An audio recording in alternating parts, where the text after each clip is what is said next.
Hello my dear students, we now move on to the next one. We finished already practice set 1.1 and we finished practice set 1.2. Practice set 1.3 we usually omitted every year. So practice set 1.3, kindly note it is omitted. So we now directly go on to problem set 1. Problem set 1, that is page number 11. If you have not opened your textbooks, please open them, pause the video and bring your take your textbooks and get ready. Now, to tell you very clearly, this problem set most of the sums are a repetition of the practice set sums. They are all a repetition. So mostly it will become a revision for you all. So let's see the first question in practice set. Question number 1, sub question 1. It asks, the question is, it's a MCQ. They are given choices there, options. How many midpoints does a segment have?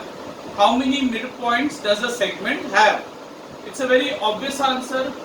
We all have learned that every segment has got only one midpoint. It is not possible to have two midpoints. So if you have any segment like AB, and if I say the AB, the length is 10 centimeter, there can be only one midpoint which will break into 5 and 5 to equal parts. So it's obvious answer that there can be only one. So the answer is 1. The option we have to take here is option number A. So I say only 1. Okay. So it's a very easy question, the first one. Every segment has got only one midpoint. Second question, how many points are there in the intersection of two distinct lines? How many points are there when two distinct lines intersect? So let's say I've got two distinct lines. Okay. So I've got, let's say, line L and I've got line M. This is also a very easy one. How many points they'll have in intersect? They'll intersect only in one point, as you can see. So the answer again is what? The option C, that is 1. So for the second sub question, you will say two distinct lines will always intersect in a single point. Okay, single point. So the answer is the option. Here will be the answer of option C, that is 1. Okay. I hope that's clear. The third one. How many lines? Now this is a very interesting question, okay? How many lines are determined by three distinct points? How many lines are determined by three distinct points, okay? And so now they have not told you anything about the points. They have only told you three separate. Distinct means three distinct or three separate points. Now there are two chances, there are two possibilities, okay? That you can have, let's say I've got these points, let's say my points are A, B and C.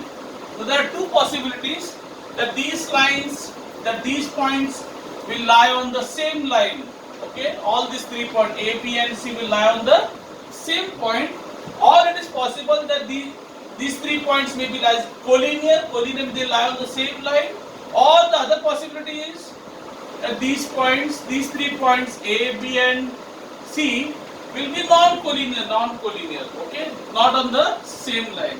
And we have already learned in practice at 1.1 that when there are three non-collinear points, what is formed? A triangle. So in other words, when I say triangle, I get three lines. So three distinct points which are non-collinear will always, there will be three lines passing through three non-collinear points. So which are the three lines here? Line AB, line BC and line AC. And is it clear? So what is the answer then? Three distinct points can have, what are they asking you? How many lines are determined? So three distinct points can determine one line, or three distinct lines can determine three lines. So which option is that? That is option number C. So option number C, the answer can be 1 or 3. How 1? If they are collinear, it will be 1. If they are non-collinear, it will be 3. I hope it's clear. As I told you last time, please pause If you have if you don't understand, please pause, rewind and check and see it again if you want to. If you have not understood something not clear. The fourth question, find the distance between A and B if the coordinates of A and B are -2 and 5. So they are given the coordinates of A and B. So A ka coordinates is given as -2. We have already done this type of sum, and the B coordinates are given as 5. Respectively means A ka coordinate will be -2 and B ka will be 5. You have to find the distance between A and B. So we know the formula: the greater coordinate minus the lesser coordinate. So who's the greater coordinate between 5 and -2? Who's the bigger number? Obviously 5. So 5 is positive and -2 is negative. So 5 will come here and -2 will come here. So I'll get 5. Minus into minus becomes plus. 5 plus 2, the answer is 7. So which option, if you see question number 4, question number 1, sub question 4, where is the option 7? That is the C option. So again the C option comes here. The answer is C, 7 for the fourth question. Okay. Now we go on to the first question, the last sub question. They are saying if Q is between P and R. Okay. What is the option? What did I told you? P dash Q dash R means what? Q is between P and R. That is the property of betweenness. And they given you that distance PQ is given to you. I'll directly do it. Okay. So what if Q is between P and R? What do I say? How do I write it? I say that means Q is between, that means distance PQ plus distance between Q and R is equal to distance between P and R. Okay, I hope it is clear. PQ plus QR is equal to PR. PQ plus QR equal to PR. Okay. So let's see what is given to us. PQ is given to distance PQ is given as what? 2. So write 2 here. Is distance QR given to you? No, you have to find out. So write QR as it is. And then you write what is distance between P and R given to you? It is given to you as 10. So 10. So as a distance between Q and R, so 10 is here.